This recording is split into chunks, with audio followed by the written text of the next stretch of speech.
Здравейте! Вие сте с Ние в Европа. В днешното предаване темата е чуждите езици и ползата от тях. За гости на нашето предаване сме поканили учители и ученици от езикова гимназия Благоевград. При мен е госпожа Любов Коджабашева. Според вас, доколко е важно да се знаят чуждите езици? Съвременната динамика на развитие на обществото, глобализацията изискват владеенето на не само един чужд език, а на повече дори, 2-3 и повече езика, така че смятам, че владеенето на чужд език е особено важно за развитието на личността, за да може човек да си намери работа, да общува с свои приятели, с лица от целия свят и да може да обменя информация, мнения и опит дори, като владее чужд език. Преподавам френски език в езикова гимназия.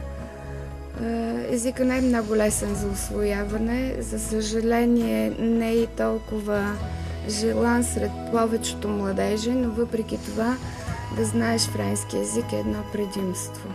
Знанието на чужди езици е изключително важно в днешния свят. Да, говоря не само за английски език, за немски, за френски, за испански или за по-популярните езици. Колкото повече езици един човек знае, означава, че може да общува с много повече хора, да се докосне до културата на различни народи, да разбере тяхната същност и съответно начина, по който различните хора общуват.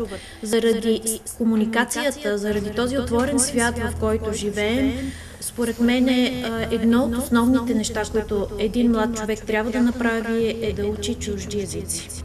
При мен е Цветелина Петрунова, тя е ученичка в езикова гимназия от 11 клас. Приятно ли ти е изучаването на чужди езици? Може да звучи като клише, но чуждите езици наистина са един прозорец към света. За мен чуждите езици са промяна към представата за света и преоткриване на нови култури, обичаи. Това е. Приятно ми е. Разбира се, че ми е приятно. Вкъщи всички понякога разговаряме на английски език. Майка ми е учителка по английски, сестрите ми също знаят английски. Цяло ми е хубаво приятно да изучавам чужд език, особено когато е с приятели, с приятни преподаватели. За мен изучаването на чужди езици е страст още от ранна възраст. Точно поради тази причина съм тук в езикова гимназия, а сега докато изучавам все повече и повече неща от английския, както и от немския, докато мога да участвам в състезания. Желанието ми да изучавам тези два езика все повече се увеличава, а за напред може би повече езици ще изучавам. Да, английският ми е един от любимите предмети. Аз още като бях малък много обичах да гледам предавания и анимационни детски на английски език. И в 7-ми клас, когато избирах къде да уча, това оказа голямо влияние върху моето решение. На учениците приятно ли им е да изучават английски език? Да, мисля, че на учениците им е изключително приятно и интересно да изучават английски език.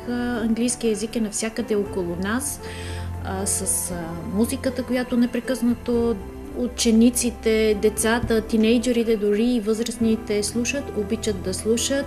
Голяма част от надписите. В днешно време има даже изключително много думи, които са международни думи, които са влезли в английски език и ние без да искаме се опитваме, общуваме с тези думи и те са в нашия речник. Английски език, освен че е интересен за децата и е много важен и аз мисля, че те са разбрали това, тъй като той е работен език. Ако искат да имат едно по-солидно образование в бъдещето, английския език е задължителен за тях. Това е малко по-сложен въпрос. Повечето ученици предпочитат английски език, но въпреки това тези, които са се записали да изучават френски език, с желание изучават езика, стига да е преподаван по малко по-различен начин, чрез игри, конкурси, песни и неща, които не са толкова традиционни в урока. Да, мога да кажа, че голяма част от учениците учат с желание, но има и такива, които не са с толкова голямо желание дошли да учат език. Повечето от тях казват, че предпочитат английския. Тук до мен седи Ралица Георгиева, ученичка от 11 клас в езикова гимназия. Трудно ли ти беше изучаването на чуждия език? Ами няма как да не е трудно, защото все пак всеки нов език в началото е доста труден за изучаване.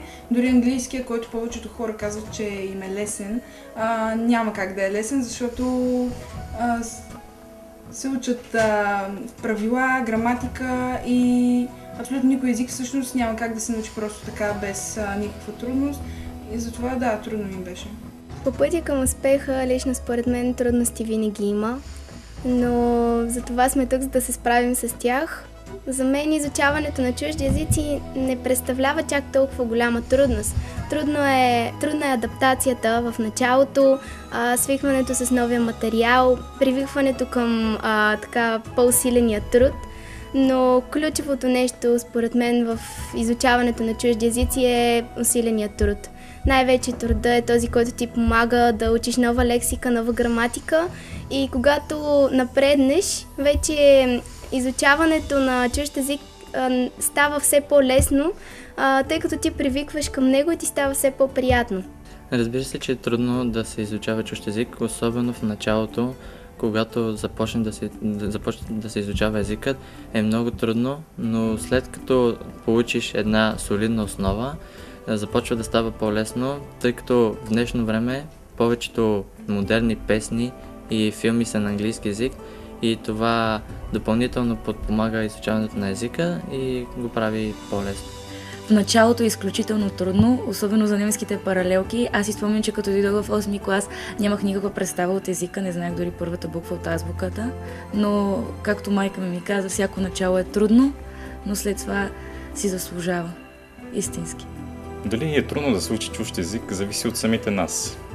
Ако имаме желание, то няма да е трудно, но ако нямаме, тогава ще ни се струва като сложна задача по математика, изучаването на чужд език. Трудно ли е да се учи английски език? Като учител по английски език не бих казала, че е трудно да се изучава английски език. Все пак всичко зависи от желанието, от настроението и от това да бъдем постоянни в ученето си на английски език.